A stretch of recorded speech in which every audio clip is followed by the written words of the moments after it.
Hey everyone, Kate Bohr and Fiona Pearman joining you for this week's Facebook Live as we continue to dig into the conversation around psychosocial safety. We started this conversation a couple of weeks ago talking about what is it, why it's important, what gets in the way, and of course have started to have the important conversation around, how do we start to resource individuals, leaders and organisations to really, support what is an important conversation in our workplace experiences. Last week we talked about how do individuals,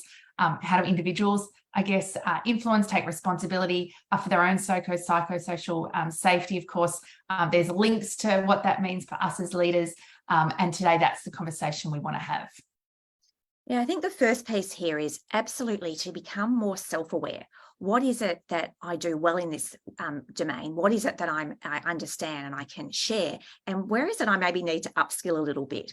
One of the things we know is the more self-aware leaders are, the easier it is to role model that and to share with others. And the more consciousness we have around the impact of our behaviour, of what occurs for others, then the more likely we are to be leaders who are able to create that environment of psychosocial safety. And I think a lot of this comes down to recognising the responsibility that leaders have to gain the skills to do this. A lot of our work in organisations can be really resourcing leaders to be willing to have those courageous conversations early, to talk about the things that are perhaps not going well, and to get good at things like great coaching skills and being accountable. All of these things tend to mean that we will be the leaders who are showing up more vulnerably and therefore creating the environment that means that others can also have that level of psychosocial safety.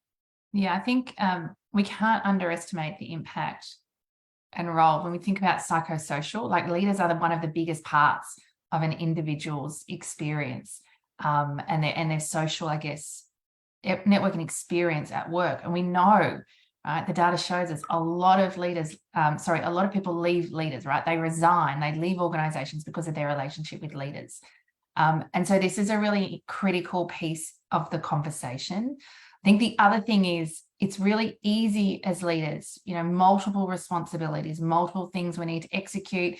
Often that the people piece, right, is squeezed into the weekly meeting, on a Monday, or we tend to kind of get busy with billing up with a whole lot of other stuff. We forget to make this stuff a priority.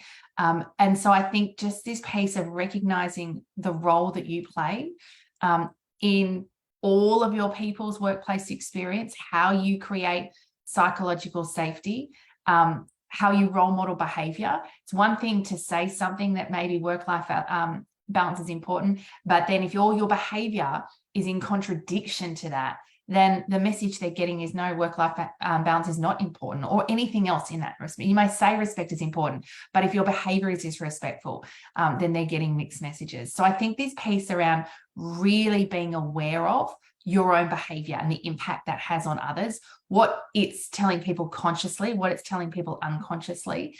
And I think we can't underestimate how powerful this is.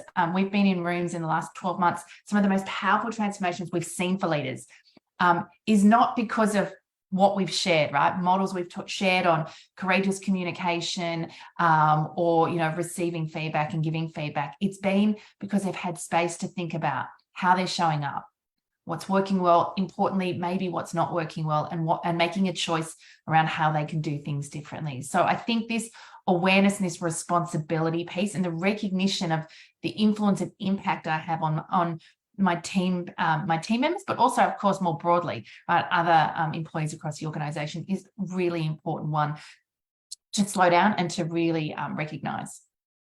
Yeah, I think the second piece of this conversation, which really stems and is related to this, is to be super clear about what's happening. We talk all the time about the importance of clarity and creating really clear expectations for people. And the more we're willing to do that, the more we explicitly communicate what's expected, what's okay in terms of behavior and what's not okay, and what it means and how we're going to navigate through things when we're in those conversations, when we're creating certainty with others.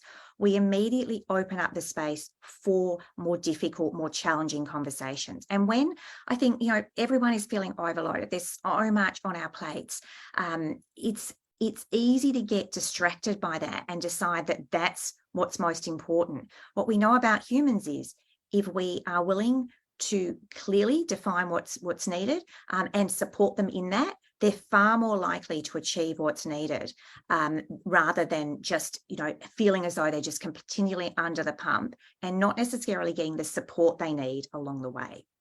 Yeah, I'm thinking you're going to overdo this, right? Often I've sat in rooms with leaders and I've their perspective is they have clearly articulated what's expected to do a good job on a task, in a role. And then when they're challenged on that, when they're asked to go and have conversations with their people about, okay, are you clear on what success looks like? There is always a confusing conversation, right? Because often the leader is clear, but the team member is unclear. In an acts of confidence, right? The work we do, one of the the biggest pain points for people is a lack of clarity, right? I'm unclear about what's expected of me. And when we're unclear, we're uncertain. When we're uncertain, confusion reigns, right? And so often, despite good intention, I'm not delivering on the outcomes that the organization and or my leader expects of me. And so this piece of explicitly getting clear what's okay, what's not okay, what's expected, what a great job is, what not a great job is, and being able to reinforce that and provide feedback around that means that people are far more able to either, number one, come and tell us that they don't have capacity or that they don't have capability and skill to do something because they're really clear about what's expected. In the absence of that, it's easy, particularly if that's going to feel quite uncomfortable. It's easier just to kind of stay and try and muddle along. And then, of course, we know that the consequences or the outcomes of that are never going to be great. Yeah, I think this leads into the most important thing for leaders. Number 3 is to create safe spaces, because here's the thing. If people are unsure or unclear, will they come to you? Will they talk about things? And the ability for us as leaders to share what's going on for us, to share when we're up to here, when we can't cope, when we're finding it challenging. Each time we've seen leaders be more vulnerable, each time we've seen leaders admit what they can't do well or what they're working on or what they're finding challenging, it immediately changes the dynamic in their team. And it makes things so much easier to bring to the table any issues that are going on, those safe spaces that are created through the leader's vulnerability. I think of, one of the leaders coach not that long ago, noticing how his drive to just get things done, execution, was actually getting in the way of the team achieving what they could together.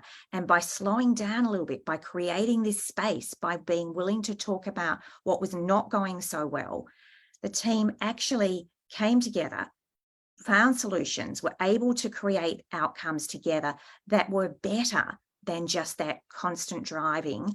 And it was remarkable to see what changed in terms of the delivery. And they got the outcome they wanted, but it wasn't so fraught and it wasn't so difficult.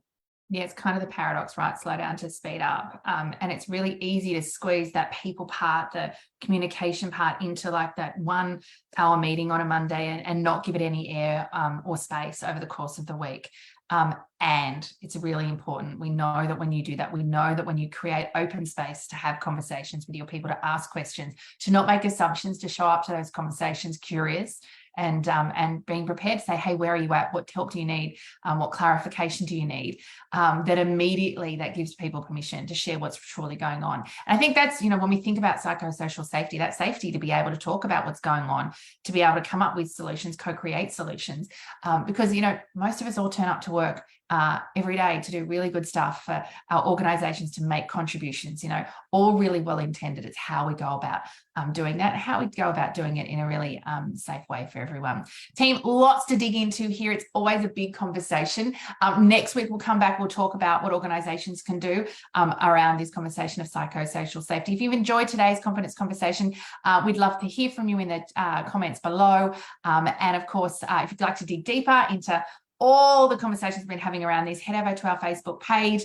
The conversations we've been having each week over the last sort of 4 weeks or so around this are all over there. And if you'd like to go deeper with your relationship with core confidence or dig into this topic around psychosocial safety, get in touch with us on our website, coreconfidence.com.au.